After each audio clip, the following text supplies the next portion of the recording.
네, 우선 이번 시간 수업하기 전에 저번 시간에 했었던 유형자산 감가상각 부분과 관련해서 감가상각을 중요한 부품이 있다면 따로 한다 뭐 그런 내용이 있었잖아요. 그래서 우선 대한항공의 2021년 3월 18일 기준 사업보고서를 한번 다트에서 열어봤습니다. 이 사업보고서는 2020년 12월 말에 사업보고서고요. 그 중에서 주석을 지금 열었고 여기서 감가상각이라는 키워드로 조회를 했습니다. 그리고 12번 유형자산 부분을 지금 보고 있는데요. 아래 여기 보시면은 우리가 아까 책에서 배웠었던 그 내용인데, 자, 아래를 제외 1을 제외한 유형자산은 아래에 제시된 개별 자산별로 한다. 아까 전에 개별 자산별로 유형자산 감가상각을 한다라고 얘기했었고, 추정된 경제적인 내용 연수 동안 한다고 여기서 정액법을 쓴다라고 하고 있죠. 이제 무슨 단어인지 다 아시겠죠? 특히 이 항공사 같은 경우는 이 항공기와 관련된 내용을 보시면 동체 따로 이렇게 추정 내용 연수를 제시하면서 동체는 동체대로, 그 다음에 엔진 같은 경우는 20년 동안 해서 엔진대로 각각 따로따로 감가상각하는 것을 볼 수가 있습니다. 자, 그래서 이게 아까 우리 책에서 봤었던 그런 내용들이고요. 아무래도 항공기 같은 경우는 중간에 엔진을 교체할 수 있는 그런 일이 있기 때문에 이런 식으로 별도로 구분해서 중요한 자산으로 구분해서 감가상각을 하고 있다라고 보시면 되겠습니다. 여기에도 그 내용이 그대로 있습니다. 유형자산을 구성하는 일부의 원가가 당해 유형자산의 전체 원가와 비교했을 때 중요하다면 그 부분은 별도로 구분하여 감가상각하고 있다. 이게 전부 다 회계 기준에서 나온 이야기들입니다. 그래서 그 방법에 따라서 하는 것이고, 자, 그 다음에 감가상각 방법을 변경하는 것은 회계 추정의 변경입니다. 이건 나중에 또 배울 거예요. 회계 추정의 변경이라는 게 있고, 뭐 회계 방법의 변경 이런 게 있는데, 그런 것들을 다 배울 거기 때문에 어쨌든 감가상각 방법을 변경한다면 회계 추정의 변경에 들어간다는 것만 우선 좀 기억을 해주시면 되겠습니다. 자, 그럼 다음으로 무형자산 그리고 광물자원이라는 챕터를 한번 보도록 하겠습니다.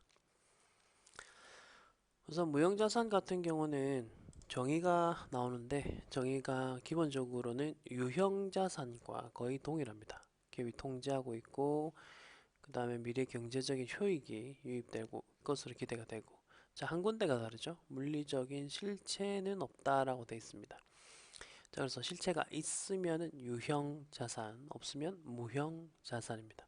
자, 그리고 식별 가능해야 됩니다. 자, 그리고 이 정의의 구성 요소는 미래 경제적 효익, 통제, 식별 가능성. 이건 자산의 뭐 정의 구성 요소랑 같은 부분이고요.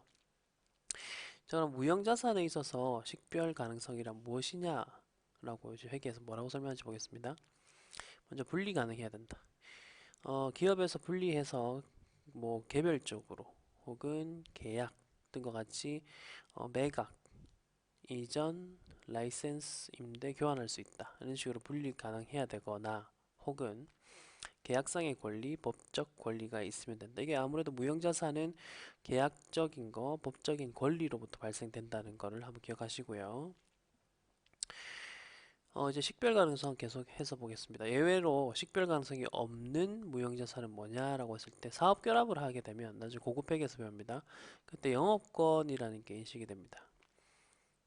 영업권이라는 게 인식이 되고 이건 우리가 흔히 주위에서 볼 수 있는 것으로는 권리금이라고 보시면 돼요. 그러니까 공정가치로 해서 평가를 해보았을 때는 100억이지만 좋은 자리에서 예를 들어 맥도날드를 하시던 분이 나에게 맥도날드를 판다. 그러면 가치 평가를 해보니까 100억이 나와요. 하지만 그 사람이 권리금으로 50억을 더 받아갈 수 있는 거예요. 그러면 이제 난 150억 원으로 그 자산을, 그 사업체를 인수를 받겠죠. 그럼 그때 나는 50억을 더 줬기 때문에 그 부분을 어떤 식으로 회계 처리를 해야 되느냐는 문제가 발생하는데, 이제 그런 것들을 우리는 영업권이라고 하는 겁니다. 자, 근데 영업권의 경우에는 식별 가능성이 없어요. 식별할 수가 따로 없죠. 권리금을 우리가 따로 볼 수가 없고. 자, 그렇기 때문에 이러한 권리금 같은 것들을 영업권이 발생이 되고, 그러나 그거는 식별 가능하진 않지만 우리는 무형자산으로 인식할 수 있다라는 거 그래 보시면 되겠고요. 자, 그다음에 자원에 대한 통제라고 해서 이 자원을 가지고 있음으로써 이 무형자산을 가지고 있음으로써 미래의 경제적 효익이 나에게 유입이 되는데 이 부분에 대해서 다른 사람들은 접근할 수 없게끔 할 수 있는 거. 뭐 내 거란 뜻이죠. 통제하면서. 그렇게 돼야 되고 그다음 미래 경제적 효익은 내가 이 무형자산을 통해서 뭐 매출을 얻는다든지 혹은 영역을 제공한다든지 이 무형자산을 통해서 원가 절감을 이룰 수 있다든지 혹은 뭐 자산을 사용한다든지 이런 걸 통해서 미래 경제적 효익을 내가 얻는데 무형자산을 통해서 미래 경제적 효익을 얻을 수 있어야 한다. 이제 그런 이야기를 하는 거고 예를 들어 보면 제조 과정에서 지적 재산을 사용해서 제조 원가, 물건을 만들 때 드는 원가가 감소한다. 새로운 기술을 내가 돈 주고 사왔고 그 기술을 적용을 딱 시킴으로써 우리가 물건을 제조하는 데 있어서 원가들이 감소가 된다면 여기서 말하는 미래 경제적 효익이 있다 라고 하는 거죠. 그래서 그 지적 재산은 무형자산이다. 자, 그럼 이제 인식 기준을 한번 볼 건데요. 기본적으로 유형자산과 동일합니다. 동일하고 이 무형자산을 가지고 이 무형자산이 미래 경제적 효익의 유입 가능성이 높고 측정의 신뢰성이 있으면 나는 무형자산으로 인식할 수 있다라는 거고 자, 만약에 인식 기준을 충족하지 못한다면 그때는 무조건 비용으로 인식해야 됩니다. 여러분 아셔야 되는 것은 무형자산은 자산입니다. 자산. 그런데 이제 밑에 예를 보시면서 이야기해 볼게요. 연구활동을 위해서 지출한 지출이 연구비라고 되어 있죠. 이건 비용인데 요거는 이렇게 하나의 내용을 한번 적어 볼게요. 연구개발이라는 게 있죠. 연구개발이라는 것은 R&D잖아요.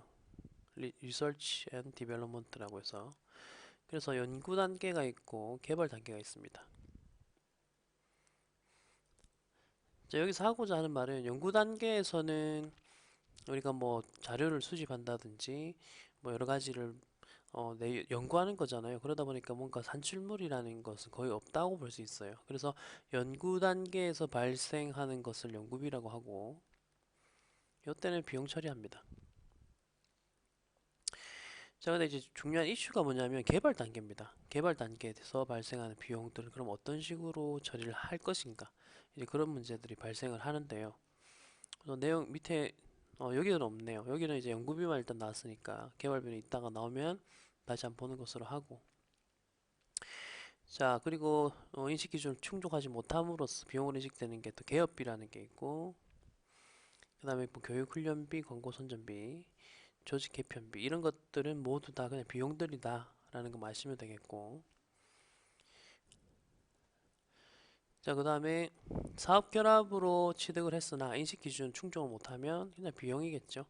무형자산으로 인식할 수 없는 것들이니까 그러니까 우리가 아까 사업 결합을 통해서 인식할 수 있는 것은 기본적으로 영업권 하나밖에 없다고 보시면 되고 나머지 뭐 우리가 사업 결합을 했는데 사장이 아주 능력이 있다 리더십이 있고 뭐 팀들이 경영 전략 실행 능력도 있고 뭐 기업이 투명하고 이런 것들은 따로 우리가 무형자산으로 인식할 수는 없다라는 겁니다. 자, 그 다음에 나오는 게 내부 창출된 무형자산인데 이게 아까 연구개발과 연계되는 겁니다. 왜냐하면 연구개발을 함으로써 내부적으로 창출할 수가 있는 건데요.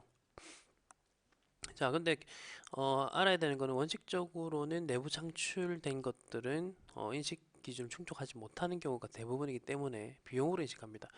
여기서는 회계 기준에서는 만약에 인식 기준을 충족한다면 자산으로 인식해라 라고 하는데 보시다시피 개발비 말고는 내부 창출해서 무형자산으로 인식할 수 있는 것은 없습니다. 자, 그리고 내부 창출 영업권이라는 것도 있는데 이것도 내부 창출이란 말 들어가면 기본적으로 여러분들은 이렇게 하시면 돼요. 내부 창출이란 말이 들어가면 무형자산 인식할 수 없다. 하지만 단 한 가지 개발비만 인정할 수 있다는데 요거는 우리가 또 무형자산 말미 부분에 제가 엔터테인먼트 회사 요새 YG나 뭐 JYP 있죠. 그런 회사들의 재무제표를 보면서 한번 비교해 드릴게요. 그 회사들이 조금 다르게 회계 처리를 하거든요. 거기서 이제 나오는 게 내부 창출된 무형자산들이 좀 나와요. 그걸 한번 보여드리도록 하고 자, 그리고 취득이나 완성 후에 지출은 어떻게 하느냐라고 했을 때 무형자산을 취득한 이후 혹은 내가 내부적으로 창출한 이후 완성 후에 관련된 지출이 발생한다면 회계 기준에서는 현 수준으로 유지시키는 것으로 보기 때문에 자산으로 인식하지 않는다. 결론적으로는 비용 처리한다는 거죠. 예, 그런 곳 유지시키기 위한 수선 유지비 같은 거죠. 거기에는 다 비용 처리를 한다. 왜냐하면 무형자산의 정의나 인식 기준을 충족하지 않으니까. 자, 그럼 무형자산의 분류라고 해서 뭐 여러 가지 내용들을 한번 보겠습니다. 먼저 성격과 용도가 유사한 것들끼리 묶어서 분류를 해보자면 뭐 브랜드명 혹은 뭐 소프트웨어, 라이선스 프랜차이즈, 그다음에 권자 들어가는 거 보이시죠? 보통 이렇게 권자 들어가는 것들은 거의 대부분이 무형자산이라고 보시면 되겠습니다. 자, 그리고 회계는 항상 그렇죠. 좀 더 목적 적합한 정보를 제공할 수 있으면 통합을 해도 되고, 혹은 더 작은 단위로 구분해도 되고, 회계는 항상 중요도에 따라서 혹은 목적 적합한 정보를 제공할 수 있다면 그 목적에 따라서 계정 과목들끼리 그냥 합쳐버리거나 아니면 따로 해서 그 회사마다 이제 특징이 다르기 때문에 네, 그렇게 해서 재무제표에 작성을 합니다. 자, 그럼 이제 좀 특이사항이 있습니다. 유형과 무형의 요소를 동시에 갖춘 자산이 있는데 그럼 어떻게 되느냐인데 예를 들어 보면 CD 안에 컴퓨터 소프트웨어가 있는다든지 뭐 그런 것들이 되겠죠. 그럼 이거는 유형자산, CD가 유형자산이고 소프트웨어는 무형자산으로 볼 수 있는데 그러면 무엇이냐인데 이것도 결론적으로 중요성에 따라서 분류를 한다. 자, 먼저 소프트웨어를 한번 보자면 관련된 하드웨어의 일부인 경우 해서 즉 컴퓨터로 제어되는 기계장치가 특정 소프트웨어가 없으면 기동이 불가능하면 여기서는 그 소프트웨어를 하드웨어로 간주를 하고 유형자산으로 한다 라고 되어 있고요. 자, 그러면 하드웨어 이거는 기계장치를 회사가 가지고 왔어요. 그리고 그 기계장치는 딱 하나의 소프트웨어만을 통해서 운영이 되는 거죠. 그래서 이제 그런 부분일 때는 다 유형자산으로 합쳐가지고 인식을 하면 되고, 그 다음에 예를 들어 아레아 한글이나 MS 오피스 같은 경우 이런 응용 소프트웨어는 이거 자체를 무형자산으로 네, 할 수가 있겠죠. 그래 보시면 되고, 컴퓨터에서는 이제 유닉스나 윈도우즈 같은 경우는 유형자산으로 인식하는 거고, 네, 그래서 두 가지 윈도우냐 아니면은 일반 뭐 오피스냐에 따라서 우리가 인식하는 방법이 달라진다는 거. 윈도우는 그 윈도우가 없으면 컴퓨터 운용이 아예 안 되니까 그 윈도우는 다 유형자산으로 분류가 되고, 그다음에 그 이외에 한글이나 오피스 같은 응용 소프트웨어는 무형자산으로 분류한다 정도로 구분할 줄 아시면 되겠습니다. 자, 그럼 무형자산에서 주요 계정 과목들을 한번 이야기를 해볼 건데요. 먼저 뭐 브랜드명에 따라서 상표권이나 상호권이 있기 때문에 법적 보호도 받기 때문에 이런 것들도 주요 계정 과목으로 아주 잡을 수가 있고, 상표권, 상호권 이런 식으로. 아니면 이제 라이선스 프랜차이즈가 있고 이런 것들은 그냥 내용 읽어보세요. 결국 다 권리들을 내가 돈 주고 계약해서 사오는 겁니다. 자, 그럼 라이선스와 프랜차이즈는 어떤 차이점이 있느냐인데, 라이선스는 단순히 상표나 특허, 제조 기술만 사용하는 것이고, 그 다음에 프랜차이즈는 가맹점이 영업에 필요한 대부분의 컨텐츠를 본사로부터 제공받는다. 대부분이라는 말, 그러니까 대부분 뭐 예를 들어 우리가 백다방을 한다라고 보면 그 프랜차이즈가 되겠죠. 백다방 본사에서 필요한 뭐 재료라든지 아니면 기술 아니면 뭐 인테리어 서비스 방법 이런 것 모든 것들을 본사로부터 제공받거든요. 그래서 그런 것들이 이제 프랜차이즈라고 할 수 있는 거고, 라이선스 같은 경우는 예를 들어 우리가 프리미어 프로라는 프로그램을 사용을 할 때 돈을 내고 사용하거든요, 정기적으로. 그래서 그 프로그램을 사용할 수 있는 권리 같은 거예요.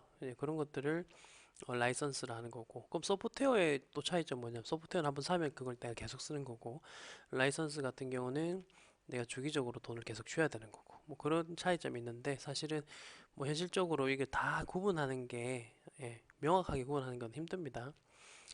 어쨌든 라이선스와 프랜차이즈의 공통적인 요소는 계약금을 지급하고 정기적으로 로열티를 지급한다는 게 요거의 공통적인 부분이고, 밑에 있는 사례를 한번 읽어보시고요. 자, 그 다음에 기업과 기업 간에도 라이선스나 프랜차이즈가 존재할 수 있다 라고 돼 있고, 뭐 롯데리아나 맥도날드의 상표나 상호를 이용한 음식료 판매 권리, 그 다음에 뭐 나머지들 한번 이것도 읽어보시면 돼요. 그래서 이런 것들도 다 뭐 라이선스나 프랜차이즈에 해당될 수 있다라고 보시면 되고, 그다음에 법인세법에서 세법에서 규정하고 있는 권리도 라이선스나 프랜차이즈로 해서 처리한다라는 겁니다. 자, 그다음에 요새 핫한 게 저작권이죠. 가수나 작곡가들 같은 경우 이런 사람들은 우리나라 같은 경우는 이제 저작권 보호가 잘 되기 때문에 이런 걸 통해서 돈을 버는 건데, 이런 저작권이 있다면, 기업에서 저작권이 있다면 이것도 자산으로 잡고 뭐 돈을 수익을 얻을 수 있는 거죠. 그래서 이거 저작권이라는 거는 이 저작자가 자신의 창작물에 대해서 가지는 독점적이고 배타적이다. 뭐 GD가 자기의 노래를 작곡을 하잖아요, 보통. 그렇게 했을 때 다른 사람이 그 권리를 뭐 마음대로 가져갈 수도 없고 하기 때문에 독점적이고 배타적. 이 배타적도 다른 사람이 손댈 수 없는 부분이기 때문에 그런 내용이다라고 보시면 되겠습니다. 자, 그다음 산업재산권은 예시로 상표권, 상호권, 특허권, 실용신양권, 디자인권 등이 있습니다. 자, 그래서 국제회계 기준에서는 이런 상표권과 상호권을 브랜드명이라는 카테고리로 잡고, 그리고 이제 특허권, 그 다음에 실용신양권이나 디자인권 같은 경우는 기타 산업재산권이라는 카테고리로 잡고 있다 정도로만 아시면 되겠습니다. 특허권은 내가 발명을 일단 해가지고요. 그 다음에 특허청에다가 등록을 해가지고 일정 기간 동안 다른 사람들이 그거에 손을 못 대게 하는 거. 그게 이제 특허권이 되겠죠. 보통 공대 다니시는 분들은 뭐 박사 졸업하기 전에 본인의 특허권들을 몇 가지 이렇게 추론해가지고 가지고 있더라고요. 그게 이제 본인의 실적이 된다고 하시더라고요. 자, 그다음 실용신안권은 산업상 이용할 수 있는 물품의 형상이나 뭐 구조, 조합, 이 건축 관련되신 분들이 대표적이겠죠. 그런 고안이고, 네, 뭐 그런 내용들을 실용신안이라고 하고, 특허와 그다음에 실용신안의 차이점을 보면 발명의 고도성 여부에 따라서 이렇게 차이를 보는데, 특허는 기존에 없던 것을 내가 개발한 걸 뜻하는 것이고, 그 다음에 실용신안 같은 경우는 기존에 있었지만 내가 이제 그걸 조금 개량을 했거나 아니면 조금 변두경을 시켜가지고 실용신안법에 의해서 받은 권리, 뭐 그 정도로 여러분들이 차이점을 아시면 되겠습니다. 자, 그리고 디자인권 같은 경우는 특정한 디자인을 내가 만들어가지고 그 관련된 법에 의해서 등록을 해서 독점적이거나 배타적으로 이용할 수 있는 권리를 뜻하는 거고요. 자, 그다음에 용역 운영권이라고 해서 뭐 시설 등에 의한 소유권과 운영권이 분리된 경우에는 기업이 취득한 운영권이라 해서 예를 들어 보시면 국가 소유의 통근 철도에 대한 운영권이라든지 그다음에 교량을 건설해서 정부한테 기부를 하면서 내가 그거를 운영하면서 수익을 얻는 뭐 그런 운영권이라든지 뭐 그런 걸 보시면 되겠고, 우리가 알고 있는 임차권리금도 용역운영권에 속한다 정도로 아시면 되고, 임차보증금이라는 게 있는데요. 임차보증금과 임차권리금은 다른 거예요. 우선 임차보증금도 한번 적어볼게요. 이게 두 단어가 좀 헷갈릴 수도 있기 때문에, 자, 먼저 임차권리금을 한번 보자면 타인이 소유하는 토지나 건물의 임차권을 취득하기 위해서 임차료 이외에 추가적으로 내가 권리금을 지급한 거, 이제 그런 것들을 임차 권리금이라고 하고, 우선 외우기 쉽게 권자 들어가면 아까 제가 대부분이 무형자산이라고 했었죠. 그래서 이거는 무형자산이다 기억하시면 되고, 임타보증금은 기타 비유동자산 그 제일 밑에 있습니다. 그런 것들을 임차 보증금이라고, 보증금 쪽으로 주는 거니까. 권리금은 권리금으로 주고 돌려받는 건 아니니까 뭐 그걸 보시면 되겠고,